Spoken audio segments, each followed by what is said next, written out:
Hi guys, and welcome back to my channel. So today we have a new ESC to do some noise testing on and just general bench testing at the current moment of time, and it is the new Racerstar 52 amp ESC. Now this is a D-Shot 1200, which is a BL32 ESC, but it has something pretty special on board. So they're using a new microcontroller unit which is up to 72 megahertz. So this is just insane. For example, the Airbot Wrath uses 48 megahertz, as I believe. Right now I think they're just topping it with the highest frequency right now. They're just insane. But you know, currently you can't really take full advantage of this, but it's very good to have once it's fully taken advantage of. So that is pretty sweet. And I could be wrong, you can possibly take full advantage of this.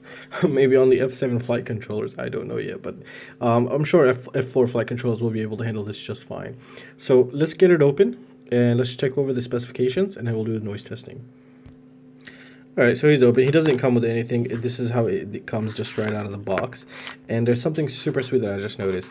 Now, first of all, I really don't like the color scheme because I always forget which is negative and which is the signal here, but that's totally fine. However, these are silicone, so that's good. This is silicone. It's pretty fat, 14 gauge wire here, so that's pretty sweet.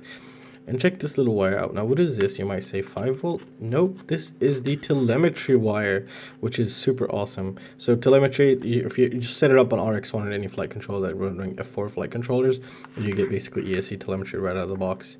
Now, there's something also super sweet on this guy. Let's take a look here. Alright, so move this piece of crap paper. Alright, so we do have LED, so if you like LED, you got your LED right there. You can't control it through the BL32 software, and that's just sweet. And you guys see what I see right there? That's a current sensor. That means we have current limiting and we have current reading, which is absolutely phenomenal. So let's just see the filtration here before we start testing. So we have some nice fat capacitors here. 1, 2, 3, 4, 5, and 1, 2, 3, 4. That's 9. One tantalum capacitor. That's good for high frequencies. These are pretty fat. I believe this is going to handle pretty well. So this is going to be pretty sweet, and these MOSFETs look pretty good actually. So I think overall this might be a little good one right here. Now I'm not gonna lie, I have tested this already, but we will come back when the testing is finished and discuss it. So currently, just some of its specification. It's a 52 amp ESC and it's rated for 58 amp current as burst for 10 seconds. It doesn't have any regulators on board, and it takes a 2 to 6S LiPo. So if you're running anywhere between 2 to 6S LiPo, this is going to be the guy for you. And it's running a 672 megahertz microcontroller unit, so that's just going to be pretty insane. Or is this one? Oh, I think it's this one right here.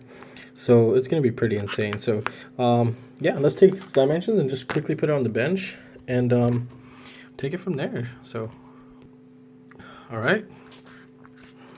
It's a pretty big one. It's not a little one, that's for sure. I can tell you that right now. So it's 21 millimeters in width, I would say. And let's just see the PCB height here. 1.5 millimeter is the PCB. And its length is going to be a bit difficult to get an super accurate measurement, but I'm getting from the highest points. It's about 38.5 millimeters. And let's just check the highest points, which is the caps on these guys. So its height is 7.3 millimeters. So yeah, it's a pretty big one, guys. So just know it's not a little one. So it's about the same size as the Airbot Wrath, the big ones.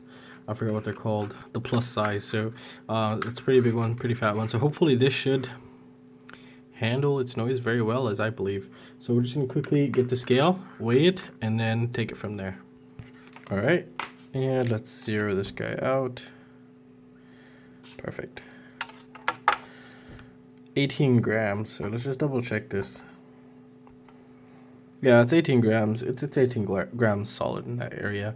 So it's pretty heavy. It's not a light one, that's for sure. But I mean, you're getting a 50 amp current, so that's just going to be pretty insane. So enough talking. Let's put it on the bench and let's get started.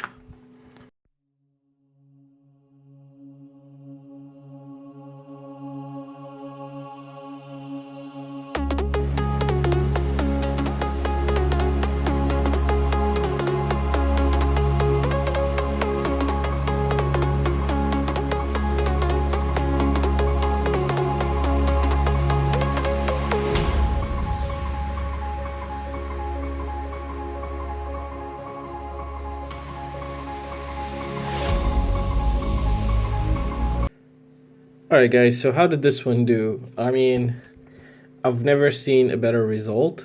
Uh, it was insane. Really, it's way more than I expected, and it's really insane, super insane here.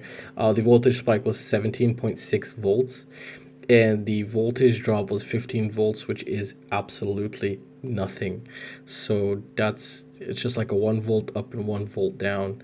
So that's just insane. That's just, its phases are correct. The capacitors are doing everything. And don't forget, I'm running on 24 kilohertz. So if we up that kilohertz in BL32, it'll run even better. But that's just insane. Like, it's catching the phases so good that there isn't anything just jumping up and down. You know, it's super clean. You saw it for yourself. Have you ever seen such a close flat line? To be honest, I didn't even think it was possible. So this is just it's just very good, and it's very good actually. I can't say anything else. It's just, that's a very good, that's one of the best results I've gotten. So that's all I could really say from the bench testing right now. It's pretty heavy, it's pretty big, but if you want something super clean with no low ESR capacitor, this is your guy right here, no doubt. So I'm gonna try to get there's another version. This is the 52. I think the other one's like a 42. I'm gonna try to bring that 42 in, and we're gonna test it also, see if it's just as good as this one. I think this one actually did even better than the Airbot Wrath Plus, the bigger ones, and I think those are a little bit more expensive than this guy, and this guy is even faster and has all the options, same as the other guy. So, well, Racerstar is upping up their game. You know, they provide you with the telemetry wire. That's just sweet. Like, that's just awesome. I'm very impressed. I can't tell you, I can't say anything else, but I'm very impressed with this, and I see it very good, because, you know, it's just insane. Because right now I'm thinking, okay, if I up the the PWM frequency in BL32, what kind of result am I going to be getting? Am I going to be getting these smooth, nice sine waves through the oscilloscope, and just basically have a perfect result with no noise to anything? You know, you can basically power your VTX, like any crappy VTX with no filtration on it, through your battery, and I believe that you would get almost a perfect feed with nothing else needed. So if you're having problems with the Matic, then I would just tell you to go put one of these right now.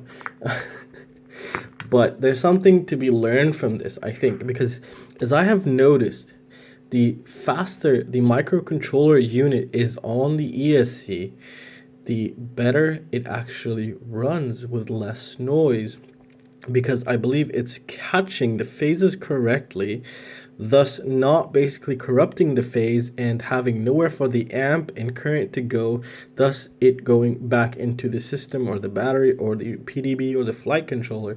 So this is what I see is going on, and it seems pretty logical. But if anyone else also have any idea or any input on this, I am more than willing to hear it, and I'm sure others are as well also. So this is very good. Soon we're going to be seeing, I don't know, 1 gigahertz ESCs. That's just going to be insane. So the higher, I believe, the higher the MCU unit, the better it is. But maybe we can do some kind of test run. I might get another one of these. I have 4, and I'm going to remove the capacitors and retest it. I know it's a bad idea, but it's just for us to know, you know. I'm very curious myself, so I'll figure out a way to remove all the caps and see how good. Well, maybe we'll leave like 2 caps, because, you know, just looking at it, these are pretty fat capacitors. I'll check their size in a bit, but it's very clean. You know, even on bad ESCs, if you stick 1,000 microfarad low ESR capacitor, sometimes it won't even come near to how clean this one is running. So that's pretty good. That's very good actually. So far from my testing here, not in real life testing, it looks like a winner. So I will have to build this very soon and to actually take it out and test it. So I have no idea what to put it on. I think I have a couple noisy quads. Maybe we'll just stick it on there. I'll figure out some kind of some best way to actually see a difference with 2 quads, or the same quad, just replacing the ESCs. So this will be coming up very soon, because I'm very excited and very interested in seeing the result here. And well, that's going to conclude it for this video, guys. So if anyone's used it, please let us know down in the comments section. I'm curious, and I'm sure others as well also. And if you guys have any questions or any suggestions, feel free to let me know. And we'll see you next time. See you guys. Take care.